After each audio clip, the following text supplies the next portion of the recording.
Morning friends, स्वागत है आप सभी का अमित वाला जी की जी इस क्लासेस में।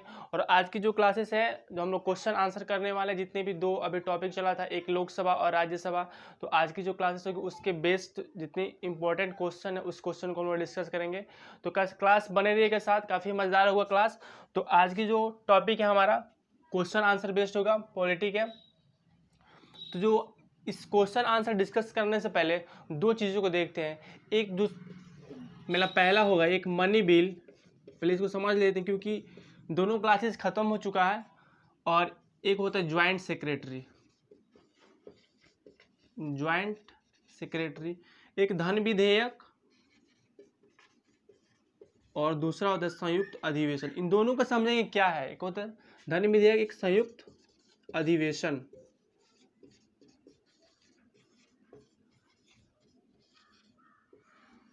तो जो मनी बिल है, सबसे पहले मनी बिल के बारे में एक बात बता रहे हैं आपको, मैंने ओरली बताया था, आज बोर्ड पे बता रहे हैं कि जो मनी बिल होता है सबसे पहले उसको एक प्रेसिडेंट की एक अनुमति होती है, उसके बाद से उसको लोकसभा में लाया जाता है और लोकसभा में इसको आर्टिकल 110 और इसको आर्टिकल 108 संविधान में 110 अनुच्छेद में मनी बिल की बात करें धन विधेयक। तो सबसे पहले इसमें राष्ट्रपति की एक अनुमति होती है, उसके बाद से इसको लोकसभा में लाया जाता है। पहला इसमें पॉइंट क्या आता है, प्रेसिडेंट का राष्ट्रपति एक अनुमति, और जो दूसरा होता है इसमें दूसरा सबसे पहले इसको किसी में लाया जाता है, लोकसभा में। लोकसभा में पहले लाया जाता है। तो थर्ड जो क्या होता है, जो थर्ड होगा उसमें जो स्पीकर होता है, स्पीकर ऑफ लोकसभा वह डिसाइड करता है कि जो मनी बिल है, धन विधेयक है, वो मनी बिल है या नहीं। ये होता है इसमें। और जो डी आता है इसमें, डी पहुंचता है राज्यसभा के पास। तो राज्यसभा इस पर कुछ परामर्श देता है, कुछ सजेशन करेगा, लेकिन उसका दिया गया परामर्श या सजेशन वह डिपेंड करता है लोकसभा उस चीज़ को मानेगा नहीं, वो लोकसभा पर निर्भर करता है।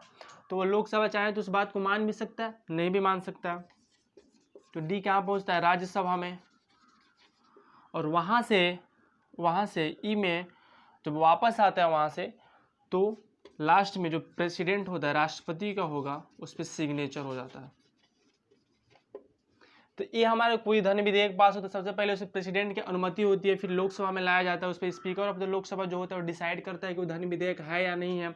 और जो डी पॉइंट है, जो राज्यसभा में धन विधेयक जाता है, तो कुछ राज्यसभा द्वारा कुछ परामर्श दिया जाता है, कुछ सजेशन दिया, आप इस चीज़ को चेंज करें, ऐसे करें वैसे करें, लेकिन वो डिपेंड करता है लोकसभा पे उस चीज़ को माने या ना माने।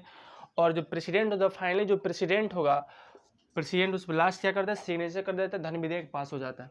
अब जो ज्वाइंट सेक्रेटरी है, संयुक्त अधिवेशन, इसमें क्या होता है कि जब एक लोकसभा और राज्यसभा के बीच एक गतिरोध उत्पन्न हो जाता है किसी भी प्रस्ताव के लिए, किसी भी विधेयक को लेकर, तो उस दौरान क्या किया जाता है, जो राष्ट्रपति होता है आर्टिकल 108 का यूज करता है और जो लोकसभा को और राज्यसभा को एक संयुक्त अधिवेशन बुलाता है। उस दौरान उस उपस्थित दोनों सदनों के जितने भी सदस्य होते हैं उनके मेजोरिटी के आधार पे उस प्रस्ताव को पारित कर लिया जाता है। तो ये हमारा था ज्वाइंट सेक्रेटरी, ये था हमारा मनी बिल। अब क्वेश्चन आंसर स्टार्ट करते हैं। अब क्वेश्चन आंसर स्टार्ट करेंगे। जो पहला क्वेश्चन है कि राष्ट्रपति के द्वारा, इंपॉर्टेंट क्वेश्चन है बहुत, राष्ट्रपति के द्वारा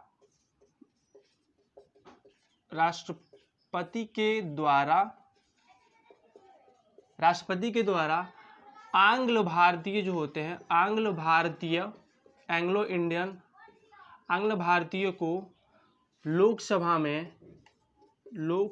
में कितने को मनोनीत किया जाता है या नामित किया जाता है। तो जो इसका आंसर है कि राष्ट्रपति के द्वारा एंग्लो इंडियंस को लोकसभा में कितने नामित किया जाता है। तो सबसे पहले इंपॉर्टेंट ये बात है, जो 2 एंग्लो इंडियंस होते हैं, दो आंग्ल भारतीय होते हैं, उसको लोकसभा में राष्ट्रपति के द्वारा मंत्रिपरिषद के सलाहकार पे उसको लोकसभा में रखा जाता है। पिछले हम लोग पढ़ा था कि 552 मैक्सिमम सीटें होती हैं। अधिकतम सीटों की संख्या जो होगा, अधिकतम सीटों की संख्या कितना होता है, मैक्सिमम 552। और जो करंट चलता है हमारा 545, इसमें दो भागों हम लोग बांटा था। एक था इसमें कि जो 2 एंग्लो इंडियन होंगे और 543 ऐसे मेंबर्स होते हैं जिसमें एक भी एंग्लो इंडियन ना हो, और 2 एंग्लो इंडियन है, इसको राष्ट्रपति के द्वारा लोकसभा में नामित किया जाता है। ये हमारा पहला क्वेश्चन था। अब जो सेकेंड क्वेश्चन आता है, सेकेंड क्वेश्चन में क्या है कि जो स्वतंत्रता के बाद जो स्वतंत्रता हुआ था उसके बाद से कब आम चुनाव हुआ था, स्वतंत्रता के बाद से कब आम चुनाव हुआ था, इस चीज़ को हम लोग देखेंगे। स्वतंत्रता के बाद आम चुनाव कब हुआ था, आम चुनाव कब हुआ था, इस चीज़ को हम लोग देखेंगे। आम चुनाव कब हुआ था, तो इस चीज़ में जो आम चुनाव जो हुआ था स्वतंत्रता के बाद से जो आम चुनाव हुआ था वो 1951 और 52 में हुआ था। डन, इस चीज़ है। स्वतंत्रता के बाद आम चुनाव कब हुआ था, तो 1951 और 52 में हुआ था। तो नेक्स्ट क्वेश्चन है, क्वेश्चन का बहुत बहुत इंपॉर्टेंट है।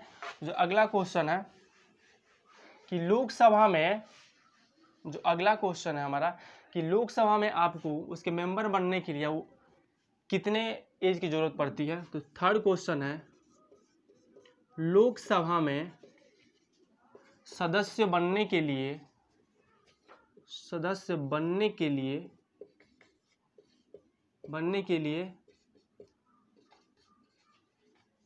कितनी उम्र की आवश्यकता होती है। तो आपको यदि लोकसभा का मेंबर बनना है तो मिनिमम उसमें 25 ईयर्स, जो 25 वर्ष की आपका एज होना चाहिए। और आपको पता है कि 25 ईयर्स में क्या होना चाहिए, एज होना चाहिए। और जो नेक्स्ट 4 क्वेश्चन है कि आपको लोकसभा में वोट देने का अधिकार, वोट देने की जो बात है तो उसमें कितने आपकी एज होने चाहिए। लोकसभा में वोट देने के लिए न्यूनतम उम्र, तो लोकसभा में वोट देने के लिए न्यूनतम जो उम्र होता है कितना होता है, 18 वर्ष। किसी व्यक्ति जब 18 वर्ष का हो जाता है तो उसको वोट देने का अधिकार हो जाता है। और हमने एक पिछली क्लास में डिस्कस किया था जो वोट पहले जो था कि 21 वर्ष पे वोट देने का अधिकार हुआ करता था, लेकिन इसको 18 वर्ष कर दिया गया था। तो जो 61वां जो संविधान संशोधन हुआ था, 61 जो अमेंडमेंट किया गया था संविधान में, उस संविधान के द्वारा 1989 में जो 61वां संविधान संशोधन हुआ था उसमें 21 वर्ष से घटा के 18 वर्ष कर दिया गया था वोट देने का अधिकार को। तो जो अगला क्वेश्चन है हमारा, बड़ा इंपॉर्टेंट पॉइंट है। तो अगला क्वेश्चन है,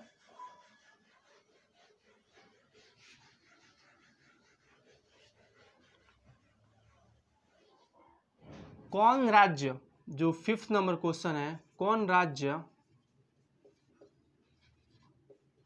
सबसे ज्यादा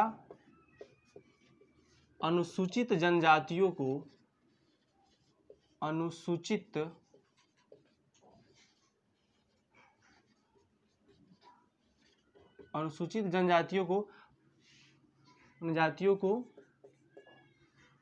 प्रतिनिधित्व करता है।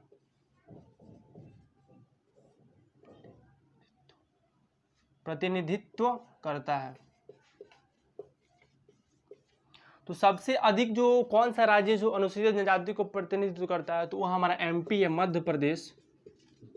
जो मध्य प्रदेश है सबसे अधिक अनुसूचित जनजातियों को एक निर्वाचन क्षेत्र में, एक सबसे ज़्यादा एक अनुसूचित जाति वहीं पे पाया जाता है मध्य प्रदेश में जाती है। इसका आंसर क्या होगा, मध्य प्रदेश। तो 6 नंबर क्वेश्चन है, तो 6 नंबर क्वेश्चन के राष्ट्रपति लोकसभा को भंग कर सकता है किसके सलाह पे। जो राष्ट्रपति होगा हमारा, जो प्रेसिडेंट हमारे प्रेसिडेंट होंगे, लोकसभा को भंग कर सकता है किसके,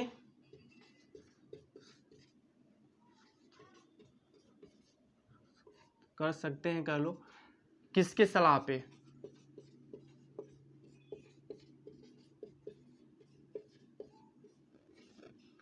तो राष्ट्रपति जो हमारा होंगे जो लोकसभा को भंग कर सकते किसके सलाह पे, जिसका आंसर होगा प्रधानमंत्री।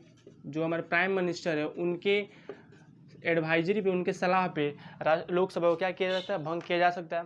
हम लोगों ने क्वेश्चन पढ़ा कि राज्यसभा को कभी भंग नहीं किया जाता, लेकिन लोकसभा को भंग किया जा सकता है। जो नेक्स्ट जो क्वेश्चन है हमारा 7 नंबर क्वेश्चन है कि जो लोकसभा में क्वेश्चन होता है कि लोकसभा में या कह लो अविश्वास, लोकसभा में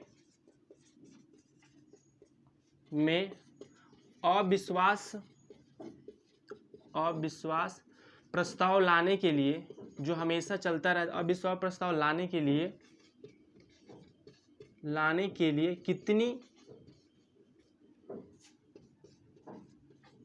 कितनी सदस्यों की आवश्यकता होती है, सदस्यों की आवश्यकता होती है। बहुत ही इंपॉर्टेंट क्वेश्चन है, आवश्यकता होती है।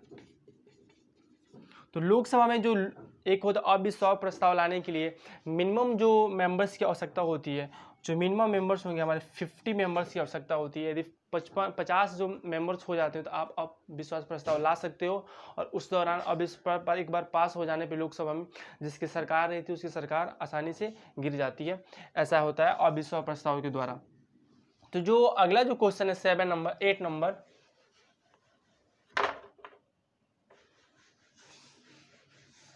कि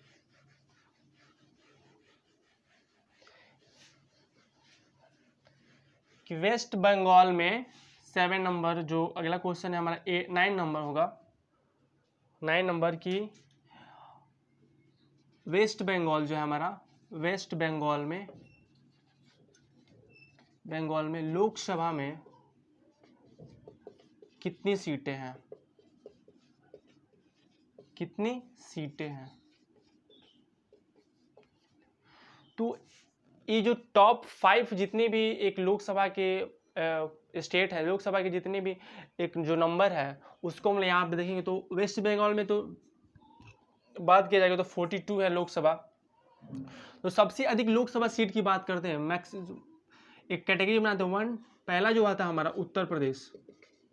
तो उत्तर प्रदेश है सबसे अधिक, वहाँ लोकसभा की सीटें हैं, टोटल 80 सीटें वहाँ पे लोकसभा से 80। जो अगला आता है हमारा, इसमें आ जाता है महाराष्ट्र, और जो थर्ड आता है उस थर्ड में वेस्ट बंगाल, और जो फोर्थ आता है बिहार। ये जो हमारे सबसे अधिक लोकसभा सीटें किसमें होती है, उत्तर प्रदेश में, फिर मध्य प्रदेश में, महाराष्ट्र में, फिर वेस्ट बंगाल में, फिर बिहार में। ये सब सारी मोस्ट जो लोकसभा की सीटें इन 4 स्टेट में है, एक लाइन वाइज दिया गया। फिर जो अगला क्वेश्चन आता है 10 नंबर जो क्वेश्चन है कि 10 नंबर जो क्वेश्चन है हमारा, लोकसभा की सत्र, जो लोकसभा की सत्र एक वर्ष में कितनी बार बुलाया जा सकती है। एक वर्ष में लोकसभा की सत्र एक वर्ष में कितनी बार बुलाया जा सकता है, कितनी बार बुलाया जा सकता है। तो जो लोकसभा की सत्र है एक साल में 2 बार बुलाया जा सकता है। ये हमारा क्वेश्चन है कि लोकसभा की सत्र एक वर्ष में कितनी बार बुलाया जा सकता है, तो 2 बार उसको बुलाया जा सकता है। और नेक्स्ट जो क्वेश्चन हमारा 10 नंबर जो क्वेश्चन है, जो 10 नंबर क्वेश्चन है कि जो कौन सी लोकसभा की जो सत्र था जो 5 वर्ष से अधिक तक काम किया था। बड़ा इंपॉर्टेंट क्वेश्चन है कि कौन सा लोकसभा का जो सत्र था 5 वर्ष से अधिक काम किया था। 11 नंबर जो क्वेश्चन है, कौन सा लोकसभा का सत्र 5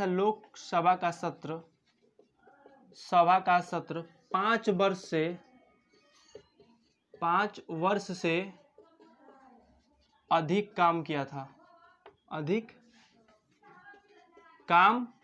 था।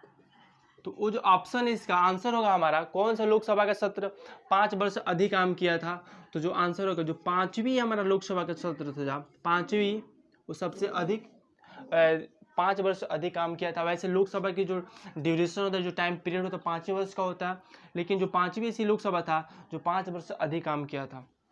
तो जो अगला क्वेश्चन है 12 क्वेश्चन कि एक दल को कोई भी एक चुनाव होता है उसमें हार जीत होता है, तो उसको यदि एक अपोजिशन पार्टी होता है, उसको एक विरोधी एक अपोजिशन पार्टी होने के लिए कितने उसको मेंबर्स की ज़रूरत पड़ती है।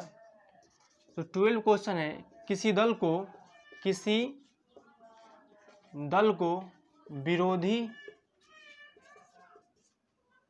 विरोधी दल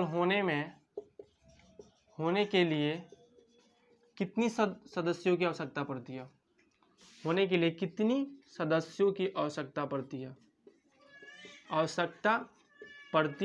है। तो किसी भी दल को एक विरोधी दल होने के लिए जो मिनिमम होगा, मिनिमम एक 55 जो मेंबर्स होंगे, 55 मेंबर्स की आवश्यकता पड़ती है। तो टोटल सीटें कितने हैं, टोटल सीटें हमारे 552 है, 1/10 करोगे तो 55.2, मतलब कि ओवरऑल देखा जाए तो 55 लोगों की सदस्य जिसके पास होगी लोकसभा के सांसद हो जाएंगे, और एक विरोधी दल को आप सीटों उतना जीत लोगे तो एक विरोधी दल होने की दावा कर सकते हो। ऐसा क्वेश्चन 12 है। उसके बाद से जो क्वेश्चन आता है, आज के जो क्वेश्चन हम इतना ही रखते हैं, 12 क्वेश्चन है। तो इस 12 क्वेश्चन को काफ़ी इंपॉर्टेंट क्वेश्चन है लोकसभा के बारे में। जो अगला क्वेश्चन आंसर होगा वो राज्यसभा के बारे में होगा, वो काफ़ी इंपॉर्टेंट क्वेश्चन होंगे। तो इस चैनल को लाइक करें और सब्सक्राइब करें और दोस्तों में शेयर करें। थैंक यू, धन्यवाद।